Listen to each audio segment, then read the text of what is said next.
Hi, Miss Jessica. How are you today? I'm good. How are you? I'm fine. Thank you for meeting with me so we could talk about your lesson. And first, I just want to give you an opportunity to tell me about what you thought went well with the lesson and just how you felt about it as you reflected on it. Overall, I felt like the students were engaged, and for it being a lesson where we were introducing a new digraph sound, I felt like their application of it when it came to applying it to decoding the words on the worksheet and being able to chain the words in the chaining folder, I felt like they did really well with that, and so I was pleased with it being an introduction lesson, how they were able to apply it. So tell me about why you think that they were able to apply it so well. Well, I think that within the lesson it sets them up pretty well, especially I really like how it introduces the digraphs and talks with the students about how, it gives them those pictures of the triangle and the square, and then it applies, those being two separate pieces, but then when it comes together it creates something new, it creates the house. And so I think that helps them to understand, yes, I recognize this as being the T and the sound, but when it comes together it's going to create something new. So I think that sets a good base for them to be able to understand that concept as well. And then starting out with, we introduced the non-buzzy sound first. I think that one's a little bit easier. So then, it just progresses from there. So one thing that you talked about is the progression of the lesson itself and the strength of that. So anytime when we're reflecting and thinking about and we're having our feedback conversations, I try to ground it in our IPG. So as I was reflecting on the lesson, I felt like, one of the strengths of this lesson in particular falls under Core Action 1A, which just talks about the order, the scope, and sequence, and making sure students have opportunities for that sounds first practice and then move into the isolated sound, which you did on the worksheet, and all of those things. So you were going to add to that? Yeah, that's actually when I was writing down my notes, that was something that I put in there, was that they heard it because I presented it in the words and they would have to repeat those. They said it, they used it within the words, and then they applied it, and then later in their decoding and their chaining. So I noticed that too, that it followed that. And so as I was reflecting on that, on the sounds first, one of the things that I made notice on is that even on the sounds first section, there is one part that it talks about at this point in the year. I think it's the syllables, that there should be less scaffolding taking place. So you were not using the movements at that point, and students were being successful. So you were able to take those scaffolds away. And then on the next part where they were actually having to change the word on the curve, you recognized that they needed the scaffold again, and so you put that back in place. And so I love the fact that you were given that constant feedback or that awareness and changed with what they needed. So, in the sounds first, it gives some flexibility of how to approach each part of that as they hear it, and you adjusted as you went. So I want you to continue doing that. I definitely think that's a strength. And then also on that lesson, you also talked about this, the majority of your students were participating. So when we look on the IPG, we know in Core Action 3, we talk about student engagement, and then also in Core Action 2, it talks about their opportunities. When I was measuring the number of times that students were responding, they were participating. And if they weren't, you were specifically calling out some students and asking them to participate and, naming them and rechecking back with them if you did not think they were. So I want to encourage you to keep doing that. I also heard you, as far as feedback goes, in Core Action 2D, that's related to our engagement in 3A. I remember specifically when students were having to use the B sound, you were very careful in naming a strategy. You observed a student using his hands, thumbs, and you named that out for other students. So that was powerful too. So there were lots of opportunities for students to be engaged. There were there was strong feedback that was happening. And then also the biggest one I wanted to highlight was within that Sounds First, how you put a scaffold in place when it was needed, but how you had also taken that scaffold away when they didn't need it. And that is so powerful, especially for kindergarten, especially for kindergarten. So when you talk about the lesson and how it played out, was there anything within the lesson as you reflected that you would think about changing? No, not necessarily. I do think, there are certain days where the length of the chaining sometimes is a little bit more difficult to maintain their focus and to maintain. So I used fast fingers a lot because I thought, well, if I tell them, you're racing against yourself to see how quickly, to try to motivate them. So sometimes I feel like on certain days you just read behaviors and maybe the chaining is a little too long, and I felt like that was one of those days where I had to keep them extra motivated to make it through those 2 lists. But I mean, other than that, I did think about possibly using a student model during the Word on the Curve, because I did have a couple of children who were able to do it, and so I thought, well, maybe next time I might pull somebody up and let them show them how they could do it without the scaffold. But that was just a thought that I, was trying to use a peer in a way. But okay, well, I love, like I said, that you were using strategies. I did notice that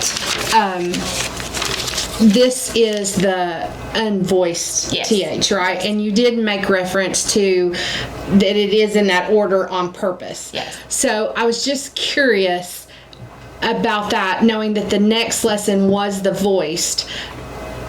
Do you use unvoiced and voiced with them? Because when it was introduced, it doesn't really say unvoiced in the lesson, but the next day you're going to have voice. So I was just curious about that. And it doesn't necessarily use that terminology in the program.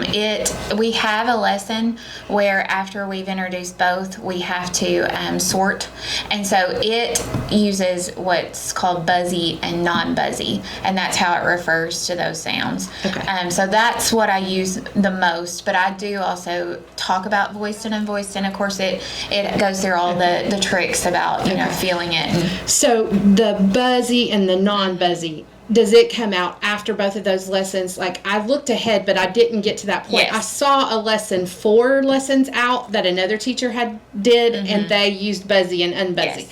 So I would be curious, do you think it would be appropriate to go ahead and say unbuzzy in this lesson to set them up for buzzy tomorrow? I think that you could go ahead and introduce that terminology and let them know that there is something coming. I'm not sure.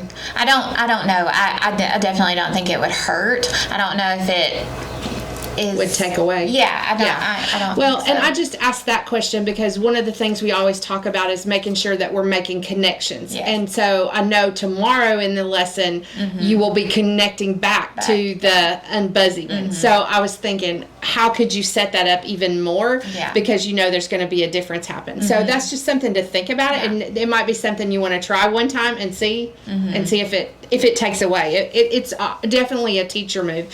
And I think as we reflect on this lesson, I think the refinement of this lesson probably is just some individual things that you want to do that might make it just a little bit stronger for students. Like some of the things you've already said, could I have used a student model? Because the overall lesson, the integrity was there, the fidelity was there. I wouldn't necessarily change that. The other thing I would ask you about is assessing the students at the end. I love the fact that after you completed the lesson, you brought everybody back together, and even though I didn't ask you to do that, you brought everybody back together and renamed their purpose for the day of the TH sound and had them to recall some words with the TH sound. That is super powerful.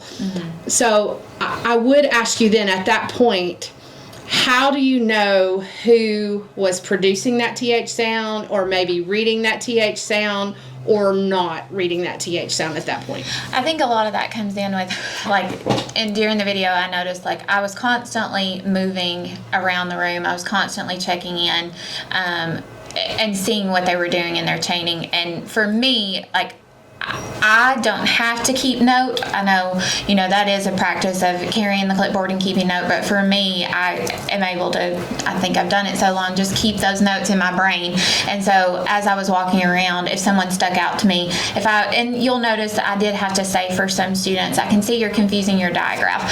I noticed that more was CH and SH. So that was something on the next lesson I pulled in to kind of go back in. Okay. And so to that point, I'm glad that you can name that out. And I could see that you were doing it. And I've worked with you enough to know how you reflect at the end of the day and make your anecdotal notes at the end of the day, because that's your practice. So I'm not necessarily looking for the clipboard, because I know your system and you do a great job of reflecting that. I guess my push just a little bit here would think they were getting ready to take a bathroom break. So in my mind, I was thinking, would there be a way that they produce an individual word as they walk out the door and you assess them? Or you have a quick words with the TH and you do a quick exit ticket. Then you have actual anecdotal notes if they read a word with the TH or they didn't. Again, that's a push. It's not within that lesson. It's a teacher move.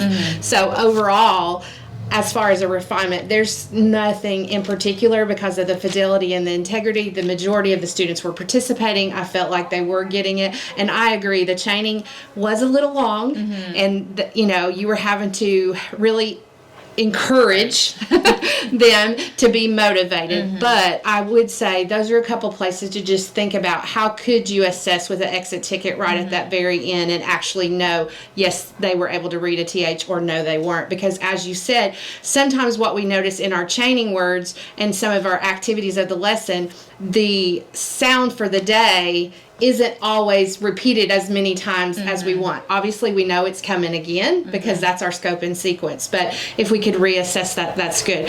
And my other question, since you originally called out their engagement and the chaining, do you have any other ideas that you might try for those long chaining lessons to keep the engagement going? I have been thinking about that. I've thought, we could be set a timer and try to beat the timer on some of them. Or, and I did try to implement, the first person I saw done with the chain was the person that got to go to the chart. I did notice, little things like that kind of seemed to motivate some of them who were starting to slide at that point. There have been times where, just implementing having a board or a piece of paper so that after they chain it, they can write it. It just gives them one more thing to do, and so that kind of keeps them a little bit more engaged. And I noticed, I think it's in 4 lessons over, they have partners and one chains and one right. Is engagement improved when they do that? It is. And the only thing about that is I feel like you have to switch it up because, and you've got to kind of think about your partnering there. But that definitely does help. So I'd just be curious, maybe this summer that's something that we could talk about is some engagement ideas for chaining, just as we plan. You're one of our key teachers with our foundational skills. So as we do some summer planning, I'd love for you to be involved to think about how could we do that engagement, or even thinking about, like you were saying, to get through the entire list. I would be curious to know, when we analyze the list, is there a magic spot? Do they need every word in that list? Or, can we get the anecdotal information we need for the vowels and the consonants and the digraphs if we shortened that chaining just a little bit and adjusted that? But again, I think that's some teacher moves and that we would want to have some conversations about those.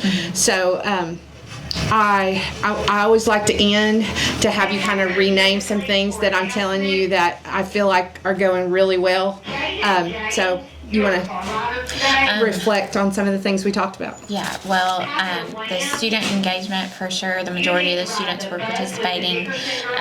Just having the flow of the lesson, all the parts were there. We were able to pick out some things from the IPG that were definitely in there in the lesson. Being able to have those, being able to assess within, the lesson and watching the chaining that was taking place. Yes, absolutely. All those things and the scaffolds, Yes, like you the said, and the scaffolding, sounds knowing when first. to put in and Yes, when to take out. because, and I think that's huge, especially in kindergarten. So I want to end with the fact that you are one of our lead teachers when it comes to foundational, and I appreciate what you do in your class every day. You have a sense of urgency, and the last thing that I do want to mention to you is your pacing. When you look at your lesson, it was 58 minutes, and that lesson calls for 60 minutes. It is very rare in our year 2 of implementation that I'm in a foundational classroom that we are right on that time. Keep doing what you're doing, Miss Jessica. I really appreciate you. Thank you.